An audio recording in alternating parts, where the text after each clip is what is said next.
Pregame.com.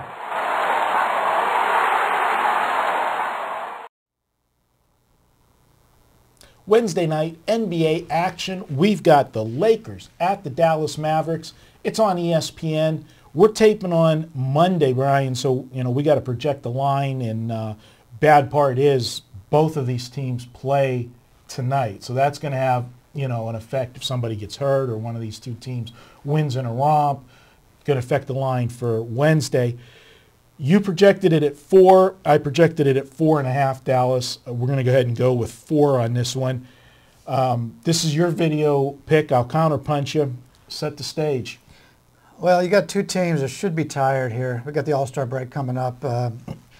For the Lakers, this is their third game in 4 days, but they also played the following day against Oklahoma City. So they were in a 4-game, a 5-day situation. Lakers not very strong at the guard position. Not a lot of depth there, which is a concern when you play Dallas, because Dallas has got pretty good guards on their team, seasoned guards.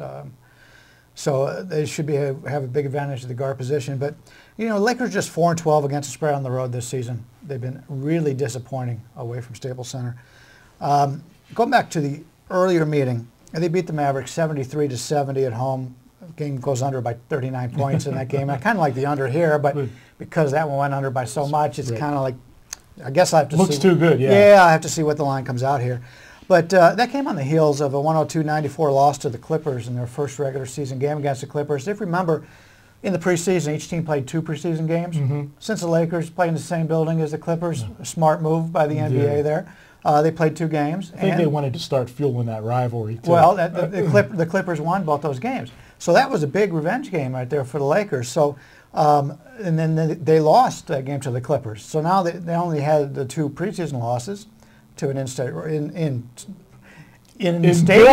building rival. But then they also lost this game to the Clippers. So it was a must-win game for them when they played Dallas in that game, and they only won that game at home by 3. It's also the third game in 4 days for Dallas here, and what's important to me is it's their last game before the All-Star break. And I think I did a video with VR the other day, and we talked about how to approach before and after the All-Star break. I like to take the veteran teams. Dallas is a veteran team, just like the Lakers, but Dallas is a team that won the championship last year, got off to that slow start. Now they're playing a lot better ball. So this being their last game, being at home against the Lakers, after this, they got their break coming up. I think they're going to put extra emphasis on this, whereas the Lakers still have to play Oklahoma City tomorrow. And if you take a look at Dallas home games, 12 of their 17 home games have gone under the total. Another reason why I kind of like the under, but we'll have to see what the total is. And I think the Lakers have matchup problems against Dallas. If you go back to the playoffs last year, who knocked the Lakers out of the playoffs? Dallas, and they did it commanding 4-0 advantage. They dominated them last year, and the only time they lost this year was when the Lakers had a must-win game coming off that Clippers game. So I'm going to play Dallas here. I think we'll get a decent line. The Lakers games always seem to be a little bit overpriced, so I think we could probably lay 4 here with Dallas. I'm on the fence, and I'll give you a couple points, actually support both sides, and that's why I'm on the fence.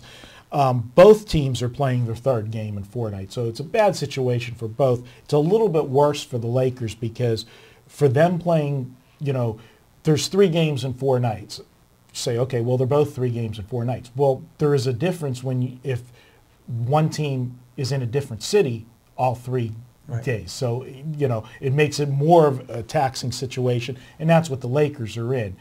Dallas will be at home for two in a row of these 3 games in 4 nights. So they have a little bit of a scheduling benefit there. You talked about the Lakers and their problems on the road, and there's no question the Lakers have not played good on the road, but they've been playing better lately on the road. And overall, the Lakers have won 4 of their last 5 games overall, and some of those were on the road, some were at home. They did lose their last game, but it was like one of those asterisk games because they played Phoenix, and it was one of those, and I don't know how you attack it when you do your handicapping, but I hate them whenever I do the handicapping. When teams play home and home, it's quirky because especially when one team dominates the first meeting and then, you got the revenge factor and everything else. So that was the only game they lost in their last 5 games is they played Phoenix on Friday night, beat them at home, and then lost to them on Sunday in Phoenix.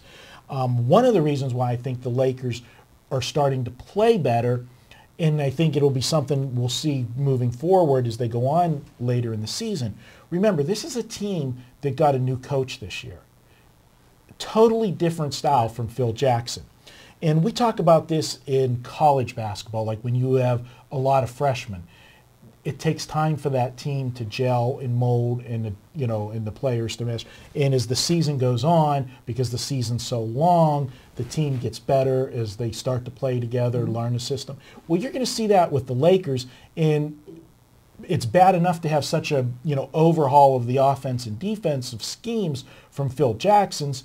You also had it on a year where they didn't have their normal preparation time because of the NBA, lockout. So this is a team that, I think that's why a lot of their troubles happened earlier in the season, and it was more amplified on the road because it's just harder to play on the road, period. So I think they're going to start to, the regression to the means, they're going to get a little bit better, and they'll be undervalued. And it's not very often that you say the Lakers are undervalued because they're always one of the most overpriced teams in the NBA just because of their name. But the fact that they're playing the defending world champs and everything else, and the way Dallas took care of them last year in the playoffs, I think that that's why I hedged a little bit higher on the line. But the Lakers still got a ways to go, and my biggest concern right now with the Lakers is this Paul Gasol stuff just won't go away. And it's a situation that, and you got to look, I know everybody says Gasol's soft and, crybaby and whatever. Let's face it. How can you be enthused going to work every day when all you hear is he's going to get traded? It's like you're underappreciated. It's got to mess with your head. And I think it's creating a little bit of a chemistry problem. And Kobe came out, I don't know if you saw, after the game on Sunday, he said, if they're going to trade him, trade him.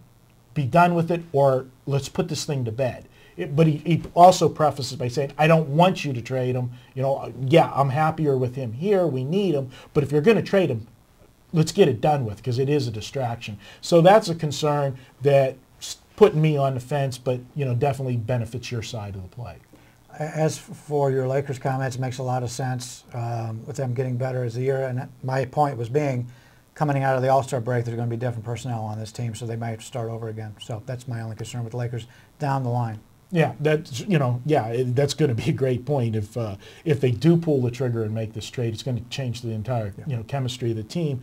And what you'll end up, I'll project what you'll end up having is we'll go back to that where Kobe scores 40 for a while, carries the team. But we all know from a point spread situation, when Kobe goes off and scores 40 or more in games, the Lakers win the games. They generally don't cover them. And that's a league-wide trend. If you follow, you see it like in the NFL, they show it 400-yard passers. Yeah. They're 400-yard passers because they're losing the game and they have to pass. And that's very similar to the NBA. If a player goes off, we're taping this on Monday. Yesterday, Oklahoma City, Durant goes off for 51. They didn't cover. They didn't cover. They had to go to overtime. They had to go to overtime. Yeah. You need the balanced scoring, and that's something to go. But I can't disagree with you, but I can't agree with you either on it. So I'm just going to stay on the fence here. You've got Dallas minus the points as your free selection. We're taping this on Wednesday. Don't forget, Thursdays, every Thursday in the at Pregame Pros, you can pick up a play for $1. I don't know who the capper is going to be this week yet. Johnny will decide that Thursday morning, but they'll give out one best bet for $1. Best deal in all of sports. Check that out. It's a great way to try a new capper or pick up a guy that you like at a huge discount. It's been one of our most popular programs at Pregame, and we do that each and every Thursday, so be sure to check that out. And speaking of Thursdays, we'll be back Wednesday taping more videos. We'll have videos for Thursday and Friday, and then the guys will be back in on Thursday, VR, Brian. We might have some other guys do some videos on Thursday as well for the weekend, Saturday and Sunday. So stay tuned to pregame.tv all week for all of your basketball coverage. And Brian, we're almost at March Madness. That's the That's my favorite time of the year, March. That's my favorite month. It's almost baseball season. That's my favorite time. Go Indians, huh? Go Indians. All right. We'll have a side bet. Who wins more games, the Indians or the Pirates this year? That'll be we got AJ. First one to 10 wins. We picked up AJ Burnett. You know, that's going to be. That's your bragging point? Yeah. All right. He's Brian Leonard. I'm Marco D'Angelo. Neither one of us can brag about our baseball teams. That's pretty sad. How about we combine their win totals and see if they would We'll combine our city's teams. I get the Cavaliers. You get the Steelers. We don't even count the Browns. Because the Steelers, you can only win 16 games, so the Cavs are going to win more than 16. Nice guy. Nice guy. All right. We'll be back later in the week.